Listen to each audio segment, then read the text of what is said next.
नमस्कार, मी पंजाब तक. आज आहे 28 मे 2025. खास करून उत्तर महाराष्ट्रातल्या शेतकऱ्याला अंदाज देणार आहे.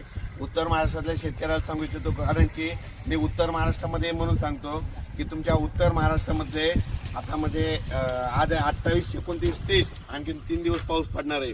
त्याच्यानंतर 31 मे पासून ते 5 जून पर्यंत हवामान कोरडं राहणार आहे, सूर्यदर्शन होणार आहे. म्हणून हा अंदाज लक्षात येतो.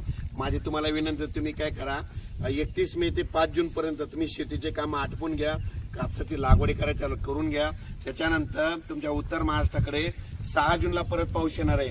म्हणजे 6ला येईल, 7ला वाढत जाईल, 8ला वाढत जाईल, 9ला वाढत जाईल. तसाच वाढत 30 तारखेपर्यंत म्हणजे तुमच्या उत्तर महाराष्ट्राची चांगली पेरणी होणार आहे. म्हणून हा अंदाज लक्षात येतो. पण आता राज्यातल्या सर्व शेतकऱ्याला सांगू इच्छितो, हा अंदाज 40गाव तालुक्यातून लोंडेगाव या ठिकाणी देत आहे.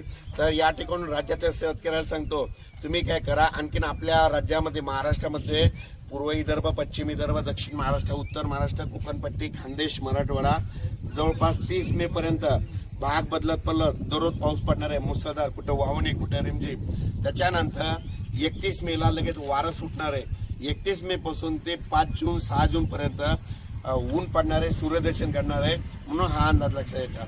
माझी सगळ्याला विनंती, जमिनीमध्ये 1 फूट ओल आहे, जर पेरणी करायला काही हरकत नाही. त्याच्यानंतर लागवडी कापसाच्या करायच्या असेल तर रेगाट्याला असं टोचून सरकी लावा. टोचून लावल्याच्या नंतर चांगलं पीक येत आहे. आणि तुम्ही लावल्याच्या नंतर जमिनीत 1 फूट ओल असल्यामुळं तुमचे काही कापस खराब होणार नाहीत. म्हणून हे लक्षात येतं. पण राज्यात मात्र 30 मे पर्यंत राज्यात भाग बदलत पाऊस पडणार आहे. त्याच्यानंतर राज्यातला संपूर्ण पाऊस 1 जूनला मात्र सगळीकडे सूर्यदर्शन होणार आहे. म्हणून हा अंदाज लक्षात घ्यायचा. अचानक वातावरणात बदल झाला, लगेच उद्या एक मेसेज दिला जाईल. धन्यवाद.